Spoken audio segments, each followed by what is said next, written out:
doctrine of free choice is rendered completely nugatory by the idea of a supernatural invigilation that pre-exists you and that has demands. No, of course.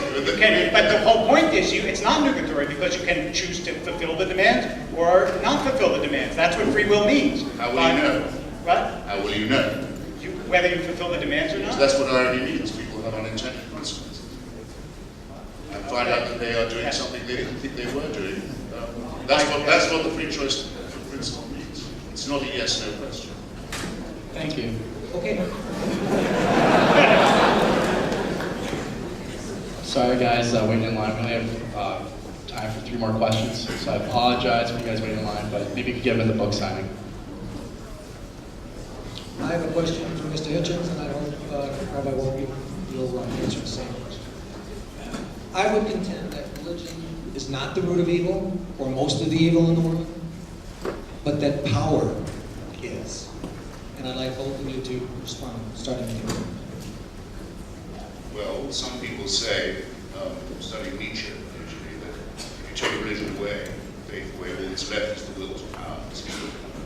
But I think that simply replaces the same question in a different way.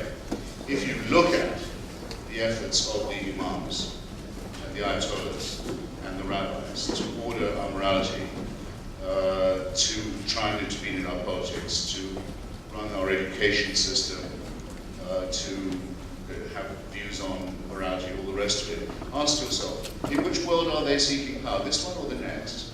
It looks very much like this one to me.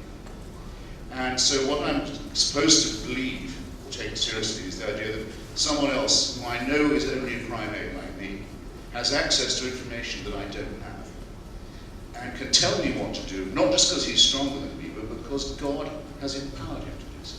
And I'll just tell you something right now. I don't believe a word of that. I don't have a minute of my life to spend being pushed around by someone who says he's on an errand for one eye. And that's the dirtiest and nastiest and most ruthless and totalitarian form that the will to power has ever taken. There's no tyranny like a thin man. Nothing so absolute. And it is not just they claim. They'll keep bullying you after you're gone. And, I hope we'll emancipate ourselves from that nonsense. But the churches wouldn't be as strong as they are now, and simply making insipid remarks about good work and soup kitchens, if they hadn't for centuries tyrannized and terrified people, and bullied them and extorted them, the power that built those churches, that filled those galleries, that installed those Holy Roman Emperors and imams and all the rest of it. That's what gives them their power now, is the residuum of the absolute power they used to have. Now they're free to talk. Now they're free to talk about good works. Oh, I thought I was free to talk now. Okay. Yeah, because I mean, look. In part, yes. The world was a sewer, an awful sewer before the advent of the monotheistic faiths. Rome before Christianity was a far worse place than Rome after Christianity. Greece, which Mr. Hitchens, the Greece of the philosophers of Athens was a terrible place for most. Slavery was enshrined. The only organized opposition to slavery that ever arose was in Christianity in the Western world. So, yes, power is a problem. So is the opposition to power a problem. But ultimately, evil doesn't arise from power. Evil arises from the sort of recalcitrant, crooked, good and evil nature of human beings. We are all an amalgam. There's good in us and there's bad in us. So when we have power, we use it unevenly. When we have persuasive power, we use it unevenly. And it's not the power itself. It's the intentions and the uneven actions behind it. And my contention is that religion makes that somewhat better. Not perfect, but somewhat better.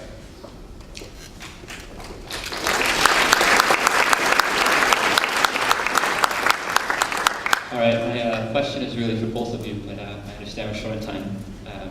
So try and make it quick. I actually had a different question, but the free will thing is really interesting, so I'd like to follow up on that.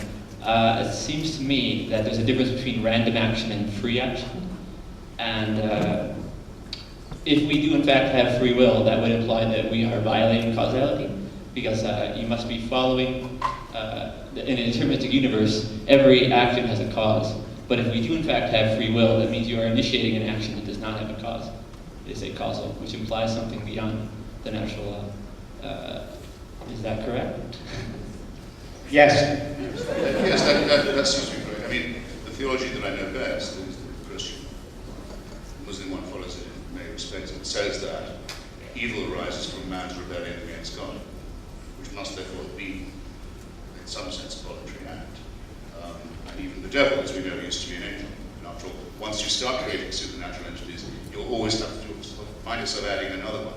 Evil can only be explained, can't it, by the evil one. It must be a Satan too, so add on another supernatural thing. At least he said that he'd rather reign in hell than serve in heaven, according to the Bible. And I agree with you. My answer would be that Mr. Hitchens' erudite byway into Milton tells you that he has no answer to your question. So yes, I agree with your question.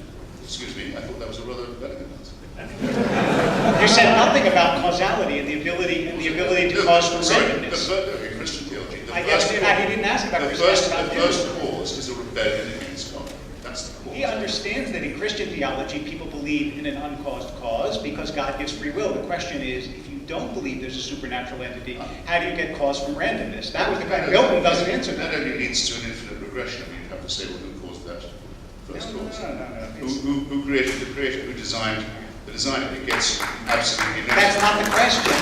Guys, it's gracious of you to applaud, but actually, let me seek to undercut that intention by telling you that what I understood the question to be was to say that there's randomness in the world doesn't give you free will. It just says that there are random actions. Free will is a caused action that is free. And to say that there's randomness doesn't give you free will. The question is, where do you get free will?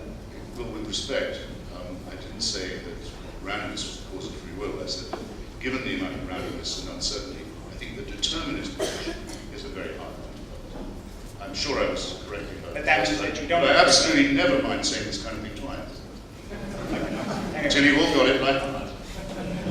The determinist position seems to be fatally weakened by that rejection of the power of uncertainty around us. The idea that all is decided in advance doesn't seem to be a very, very strong proposition. Thank you. All right. Well, I was just wondering, either of you, I guess, really touched on this. It was something I was wondering about. Just from personal experience, my grandparents were Holocaust survivors. Two of them survived Auschwitz. I guess, Rabbi, this is more for you. As soon as they got into America, neither one of them stepped foot in the temple until the day they died. And in your opinion, how does a God kind of justify something like this happening? So, well, this is. I mean, in some ways, it's a good question, and it is obviously the hardest question I think for religions to deal with. Although, for me at least, the question of the Holocaust is not the hardest question. The question of a baby born with a disease or an earthquake is a harder question in a way, because you can say the Holocaust was the product of human evil. But what about the things that God does or our God caused? And here, there are lots and lots of religious responses. I'll touch on two. It would be a much longer conversation, but here at least are two. One is, it depends what you think the world is for.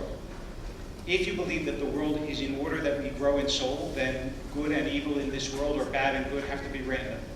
Because if, in fact, every time you did good, you got good, every time you did bad, you got bad, then everybody would be like a rat in a Skinner box. You would do good all the time, but only so you could be rewarded. So you understand that there's a certain randomness and pain that is sort of built into the structure of the world, and that's the only way that you can get what Keats said, that it takes, in order to create a soul, what a world of pains and trouble it takes to create the kind of soul that, in theory, religion wants you to create in this world, which I think is the human mission.